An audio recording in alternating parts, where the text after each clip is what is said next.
Hello नमस्कार दोस्तों, आप सभी लोगों का स्वागत है आपके अपने चैनल में। और आज हम बात करने वाले हैं हरियाणा और जम्मू कश्मीर के चुनाव के एग्जिट पोल्स के बारे में जो आज ही सामने आए हैं और कांग्रेस की बड़ी जीत की संभावना से लेकर जम्मू कश्मीर में विधानसभाओं की स्थिति तक। आज के एपिसोड में हम इन राज्यों के चुनावी नतीजों पर विस्तार से चर्चा करेंगे। तो चलिए शुरू करते हैं। हरियाणा में 2024 के विधानसभा चुनाव के एग्जिट पोल से ये साफ हो गया है कि कांग्रेस एक बड़ी जीत की ओर बढ़ रही है। कई सालों तक बीजेपी का शासन झेलने के बाद अब हरियाणा के लोग कांग्रेस को दोबारा सत्ता में लाने का मन बना चुके हैं। एग्जिट पोल के हिसाब से कांग्रेस 55 से 60 सीटें तक जीत सकती है, जो हरियाणा विधानसभा की कुल 90 सीटों में से बहुमत से अधिक है। कांग्रेस के नेता भूपिंदर सिंह हुड्डा का कहना है कि राज्य की जनता ने बदलाव का मन बना लिया है और कांग्रेस सरकार बनाने के लिए पूरी तरह से तैयार है। और बीजेपी के शासन में कानून व्यवस्था चरमरा गई थी और अब राज्य को एक नई दिशा की जरूरत है। वहीं एग्जिट पोल में बीजेपी की स्थिति बेहद खराब नजर आ रही है। एग्जिट पोल के हिसाब से बीजेपी 20 से 28 सीटों के बीच सिमट सकती है। हरियाणा के मुख्यमंत्री नायब सैनी ने हालांकि दावा किया है कि उनकी पार्टी एक बड़ी जीत को हासिल कर सकती है। उनका कहना है, हमने हर क्षेत्र में काम किया है और जनता हमारे साथ है। परिणाम चाहे जो भी हो, 8 अक्टूबर को बीजेपी की बड़ी जीत होगी। लेकिन ज्यादातर एग्जिट पोल का ये कहना है कि बीजेपी सत्ता से बाहर हो सकती है और आम आदमी पार्टी का तो हरियाणा में खाता खुलना भी बहुत मुश्किल दिख रहा है। अब बात करते हैं जम्मू कश्मीर की, जहां की राजनीति हमेशा से बहुत ही अलग रही है। 2024 के चुनाव के एग्जिट पोल्स के हिसाब से यहाँ किसी भी पार्टी को क्लियर बहुमत मिलना मुश्किल लग रहा है। कांग्रेस और नेशनल कांग्रेस गठबंधन को 43 सीट्स मिलने का एस्टिमेट है, जबकि बहुमत के लिए 46 सीटों की जरूरत होगी। इसका मतलब यह है कि जम्मू कश्मीर में 3 पार्टी मिलकर शायद सरकार बना सकती है। एग्जिट पोल के हिसाब से बीजेपी को जम्मू कश्मीर में 26 से 27 सीटें मिलने का एस्टिमेट है। बीजेपी के लिए यह स्थिति बहुत कठिन है क्योंकि वे बहुमत के काफी पीछे है। पूर्व मुख्यमंत्री महबूबा मुफ्ती की पीडीपी को अप्रोक्सीमेटली 7 सीटें मिल सकती है और शायद ये पार्टी इस बार किंग मेकर की भूमिका शायद निभा सकती है। हालांकि इलेक्शन रिजल्ट को अभी टाइम है, लेट्स सी क्या होता है आगे। महबूबा मुफ्ती पहले ही ये क्लियर कर चुकी है कि उनकी पार्टी बीजेपी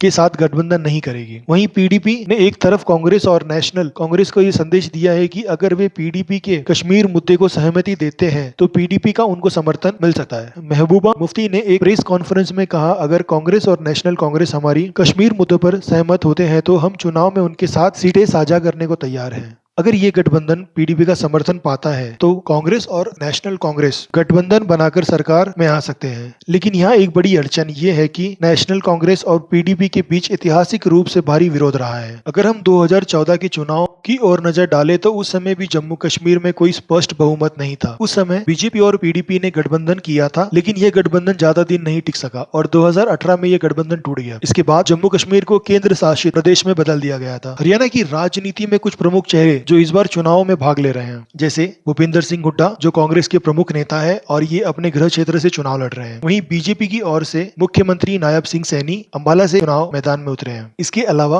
कांग्रेस ने मशहूर पहलवान विनेश फोगाट को भी चुनावी मैदान में उतारा है, जिन्होंने हाल ही में कांग्रेस ज्वाइन की है। विनेश फोगाट का कहना है, हरियाणा की जनता के लिए यह खुशी का समय है। पिछले 10 सालों से लोगों ने दुर्दशा झेली है और अब वो खत्म होगी। हरियाणा में इस बार का चुनाव कई बड़े मुद्दों पर लड़ा जा रहा है। कांग्रेस ने अपने घोषणा पत्र में पुरानी पेंशन योजना को लागू करने का वादा किया है। इसी के साथ महिलाओं के लिए 2000 रुपए मासिक भत्ता और 500 रुपए में गैस सिलेंडर देने जैसे कई बड़े वादे किए हैं। वहीं बीजेपी ने अपनी डबल इंजन सरकार की उपलब्धियां गिनाते हुए कांग्रेस और वंशवाद और आरक्षण विरोधी होने का आरोप लगाया है। हरियाणा और पंजाब के किसान अभी भी 2020 के कृषि कानूनों को लेकर नाराज हैं। हालांकि इन कानूनों को 2022 में ही वापस ले लिया गया था, लेकिन किसान संगठन अभी भी सरकार से नाराज है। इसके अलावा हरियाणा की ग्रामीण जनता जो रेसलिंग और फार्मिंग से जुड़ी है, महिलाओं के साथ हुए अन्याय को लेकर भी सरकार से खफा है। दोस्तों, एग्जिट पोल की माने तो हरियाणा में कांग्रेस की सत्ता बनते नजर आ रही है और जम्मू कश्मीर में 3 पार्टी मिलकर में भी शायद विधानसभा में सरकार बना सकती है। लेकिन जैसे कि हम सभी लोग जानते हैं, एग्जिट पोल्स कभी कभी गलत भी साबित हो सकते हैं। अब सबकी नजरें 8 अक्टूबर पर है, जब असली चुनाव परिणाम सामने आएंगे। आपको क्या लगता है, क्या कांग्रेस वाकई हरियाणा में सत्ता में वापसी कर पाएगी और अपने किए वादों को पूरा कर पाएगी, और क्या जम्मू कश्मीर में सरकार बन पाएगी? आप क्या सोचते हैं इस टॉपिक के बारे में? अपने विचार हमें कमेंट बॉक्स में जरूर बताएं और ये वीडियो अगर आपको अच्छा लगा हो तो प्लीज लाइक और सब्सक्राइब कीजिए। धन्यवाद।